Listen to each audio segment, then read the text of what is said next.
ചെയ്തിരിക്കുന്നത്. സമ്പൂർണ്ണ സാക്ഷരത നേടിയ ആദ്യത്തെ സംസ്ഥാനം, സമ്പൂർണ്ണ സാക്ഷരത നേടിയ ആദ്യത്തെ ജില്ല, ആദ്യത്തെ നഗരം എന്നിങ്ങനെ കേരളത്തിന് വിശേഷണങ്ങൾ ഒരുപാടുണ്ട്. എന്നാൽ ചെറിയനാട് പഞ്ചായത്ത് വേറിട്ട് നിൽക്കുന്നത് ഇതൊന്നിലുമല്ല. സമ്പൂർണ്ണ നിയമസാക്ഷരത നേടിയ ഒരുപക്ഷെ ഇന്ത്യയിലെ തന്നെ ആദ്യത്തെ ഗ്രാമപഞ്ചായത്താണ് ഇത്. ഈ നിയമസാക്ഷരതയിലേക്കുള്ള പടി വളരെ ആസൂത്രിതമായിരുന്നു. ചെങ്ങന്നൂർ ബാറിലെ 20ഓളം അഭിഭാഷകരും ലീഗൽ സർവീസ് അസോസിയേഷനും ഒത്തുചേർന്ന് കുടുംബശ്രീ തുടങ്ങിയ സന്നദ്ധ സംഘടനകളുടെ സേവനം പ്രയോജനപ്പെടുത്തി ഓരോ വീട്ടിലും ചെന്ന് ഓരോ അംഗത്തെയും നിയമ അവബോധമുള്ളവരാക്കി തീർക്കുകയായിരുന്നു അതിൽ ആദ്യത്തെ പടി. പഞ്ചായത്ത് കോടതിയുടെ പ്രവർത്തനങ്ങളെ മാനിച്ച് ഇന്ത്യൻ ചീഫ് ജസ്റ്റിസ് 2008-ൽ ചെറിയനാട് പഞ്ചായത്തിനെ വ്യവഹാര നിയന്ത്രിത പഞ്ചായത്തായി പ്രഖ്യാപിച്ചു. നാളിതുവരെ 904ഓളം കേസുകൾ ഇവിടെ രമ്യമായി പരിഹരിക്കപ്പെട്ടു. പഞ്ചായത്ത് കോടതിയുടെ വിജയകരമായ നടത്തിപ്പിലൂടെ തദ്ദേശ സ്വയംഭരണം എന്നത് അന്വർത്ഥമാക്കുകയാണ് ചെറിയനാട് ഗ്രാമപഞ്ചായത്ത്. ജൂറിക്ക് ഇതിനെക്കുറിച്ച് ചോദിക്കാൻ വ്യക്തമായിട്ടുണ്ടാവും, കാരണങ്ങളുണ്ടാവും. സർ, കണ്ണൻ സർ, സാറിന് എന്ത് തോന്നുന്നു? എനിക്ക് തോന്നുന്നത് കേസുകൾ ഇല്ലാത്തതെന്ന് അവരും പറയുന്നില്ല. പക്ഷെ കേസുകൾ അവർ തന്നെ തമ്മിൽ പറഞ്ഞു തീർക്കുന്ന ഒരു സംവിധാനമാണ് അവിടെ ഉണ്ടാക്കിയിരിക്കുന്നത്, അല്ലേ? ലീഗലായിട്ട് കോടതിയിൽ പോവില്ല എന്നാണ് അതിൻ്റെ. കിടന്ന് ഇരുന്ന കേസുകൾ ബഹുമാനപ്പെട്ട ഹൈക്കോടതിയുടെ സഹായത്തോടുകൂടി പഞ്ചായത്തിൽ തന്നെ അദാലത്ത് കോടതികൾ സംഘടിപ്പിച്ച് 400 കേസുകൾ സിവിലും ക്രിമിനലുമായിട്ട് ഞങ്ങൾ തീർത്തു. ആ 400 കേസുകൾ തീർത്തപ്പോൾ 2 ലിറ്റിഗേഷൻ ഫ്രീ എന്നായിരുന്നു ആദ്യം സങ്കല്പിച്ചത്.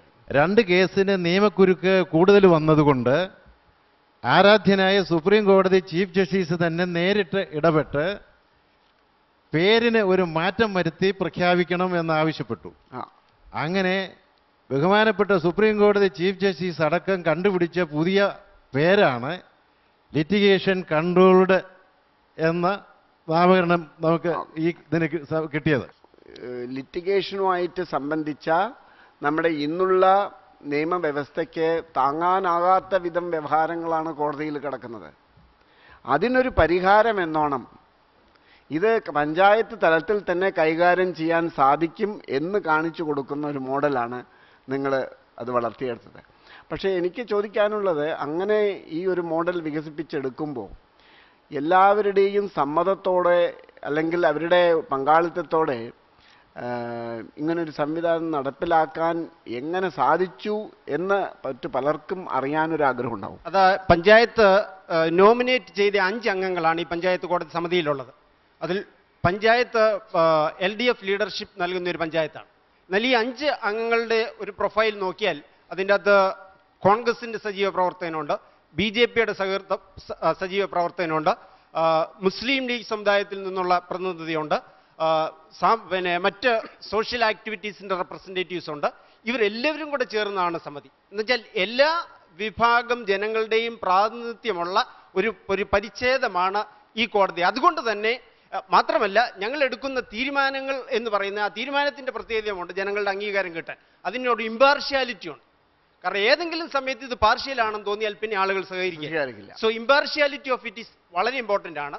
അപ്പോൾ ഈ പ്രാതിനിധ്യവും ഇമ്പാർഷ്യാലിറ്റിയും പിന്നീട് അതിൻ്റെ ഈ സമയബന്ധിതമായി ഇത് തീർക്കാൻ പരമാവധി സമയം ആളുകൾക്ക് വേണ്ടി 1 മാസം. കാരണം എല്ലാ മാസവും 2 പ്രാവശ്യം ഇത് കൂടും. അപ്പോൾ ആളുകളുടെ കാത്തിരിപ്പ് എന്ന് പറയുന്നത് 1 മാസമാണ് പരമാവധി. അതുകൊണ്ട് അവരുടെ പ്രശ്നം പരിഹരിക്കപ്പെടും. അല്ല, അതിൽ നിന്ന് അദ്ദേഹം പറഞ്ഞതിൽ നിന്ന് ഞാൻ സ്വീകരിക്കുന്ന ഒരേ ഒരു വാക്ക് നിഷ്പക്ഷത എന്നുള്ളൊരു വാക്കാണ്. അപ്പം നിങ്ങൾ നിഷ്പക്ഷരാണ് എന്നുള്ള വിശ്വാസം ജനങ്ങളിൽ വരുത്താൻ സാധിച്ചു. എത്ര കേസുകൾ ദേവരെ കൈകാര്യം ചെയ്തിട്ടുണ്ട്? സുമാർ പഞ്ചായത്ത് കോടതിയിൽ ഈ 2010 2-ാം മാസം 6-ാം തീയതി വരെ 905 കേസുകൾ 2000 മുതൽ ഞാൻ പഞ്ചായത്ത് പ്രസിഡന്റായ കോടതിയെ തീർത്തു കഴിഞ്ഞു. ഈ 6-ാം തീയതി ഈ കഴിഞ്ഞ 6-ാം തീയതി ശനിയാഴ്ച 7 കേസുകൾ തീർത്തു. ആ കേസിൻ്റെ എന്ന് പറയുന്നത് ഈ 7 കേസുമായി ബന്ധപ്പെട്ട് അവിടെ വരുന്നത് ഒരു 10-400 ആളുകളാണ്.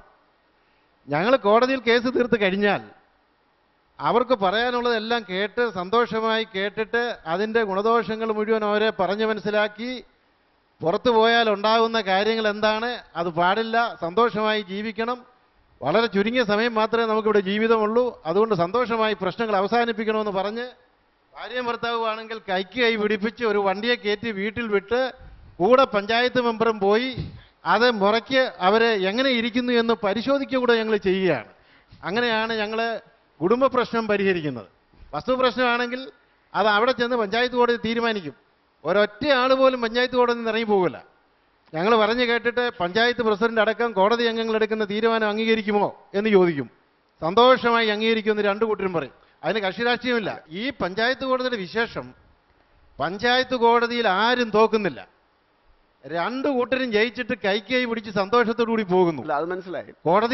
കോടതിയിൽ അങ്ങനല്ല, ഏതെങ്കിലും ഒരു കക്ഷി ജയിക്കുകയാണ്. അല്ല, പിന്നൊന്ന് എനിക്ക് ചോദിക്കാനുള്ളത്, നിങ്ങൾ ഈ സംവിധാനത്തിൽ പഞ്ചായത്ത് പ്രസിഡന്റ് അല്ലെങ്കിൽ പഞ്ചായത്തുമായിട്ട് ബന്ധപ്പെട്ടവരല്ലാതെ ഈ കേസുമായിട്ട് ബന്ധപ്പെട്ട വക്കീലന്മാരെ കൂടെ ഉൾപ്പെടുത്താറുണ്ട്. വക്കീലന്മാരെ കോടതി നിന്ന് ഒരു അഡ്വക്കേറ്റിനെ അയക്കുന്നുണ്ട്. ലീഗൽ എയ്ഡ് ക്ലിനിക്കിലെ അഡ്വക്കേറ്റ് വന്നിരിക്കും.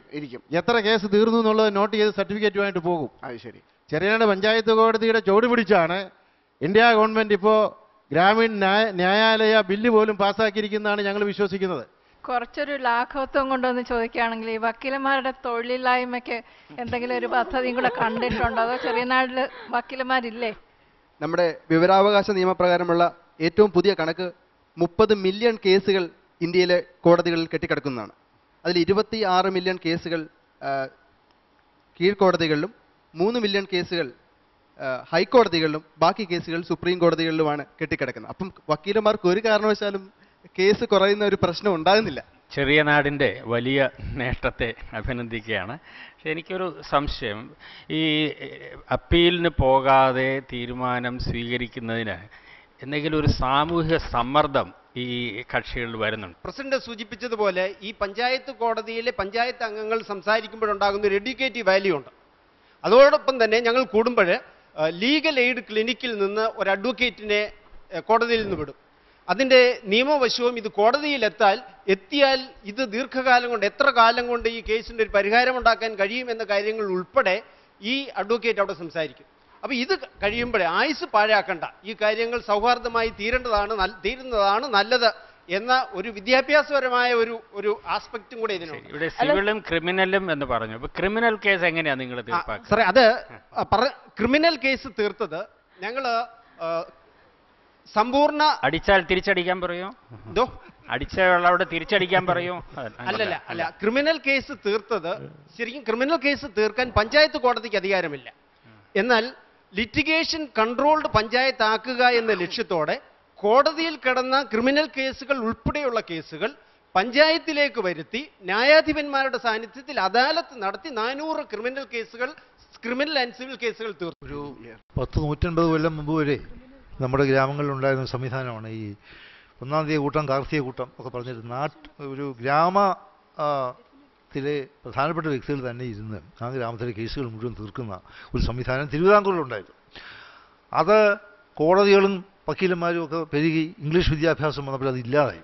അത് പുനഃസ്ഥാപിച്ചത് വളരെ വളരെ പ്രശംസനീയമായ ഒരു കാര്യമായിട്ട് എനിക്ക് തോന്നുന്നു. ചെറിയ നാടല്ല വലിയ നാടെന്ന് തന്നെ പേര് കൊടുക്കണമെന്നും എനിക്ക് തോന്നുന്നു. പിന്നെ അദ്ദേഹം ചോദിച്ചൊരു വലിയ ചോദ്യമാണ്, അതിന് തൃപ്തികരമായ മറുപടി കിട്ടിയില്ല.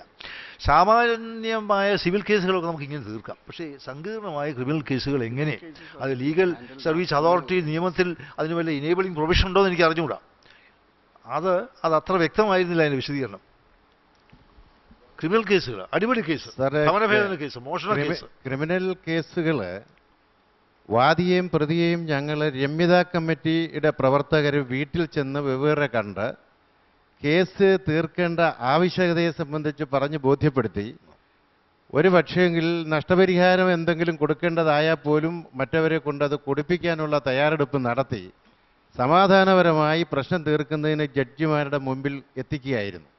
ആ രമ്യതാ കമ്മിറ്റിയുടെ പ്രവർത്തനം മൂലം അവരെ വളരെ നല്ല നിലയിൽ സമാധാനിപ്പിച്ച് ജഡ്ജിമാരുടെ മുമ്പിൽ കൊണ്ടുവന്ന് ഒത്തുതീർപ്പിലെത്തിച്ച് വളരെ സന്തോഷകരമായി പറഞ്ഞുവിടുകയാണ്. ഇത് വളരെ സോഷ്യൽ കോഴ്സീവ് പ്രോസസ്സാണ്. ഇപ്പൊ നമ്മൾ കല്യാണത്തിലെ പ്രശ്നം ഉണ്ടായെങ്കിൽ ഞാൻ എൻ്റെ കൂട്ടത്തിൽ തന്നെ വന്ന് നിന്നിട്ട് എനിക്ക് പ്രശ്നം ഉണ്ടാകാൻ ഇരിക്കുന്ന പറയാൻ വളരെ പാടാണ്. പിന്നെ ഒരു ഗ്രാമത്തിൽ എന്നാൽ അത് വലിയ പാടാണ്. അപ്പോൾ to bring them out and come out with the problems അത് എങ്ങനെയാണ് ചെയ്യുന്നത്? I mean, do you have a process to involve them in your system? ഞങ്ങൾ സ്ത്രീകളുമായിട്ട് വരുന്ന പ്രശ്നങ്ങൾ സ്ത്രീകളെ ഞങ്ങൾ പ്രത്യേകിച്ച് വിളിച്ച് അവരുടെ കാര്യങ്ങൾ, അവർക്ക് എന്താണ് ഈ കുടുംബത്തിൽ അല്ലെങ്കിൽ വെളിയിൽ നിന്നും പുരുഷന്മാരിൽ നിന്നോ മറ്റു ജനങ്ങളിൽ നിന്നും എന്താണ് ഇവർക്ക് വരുന്ന തിക്ത അനുഭവങ്ങളെന്ന് മനസ്സിലാക്കി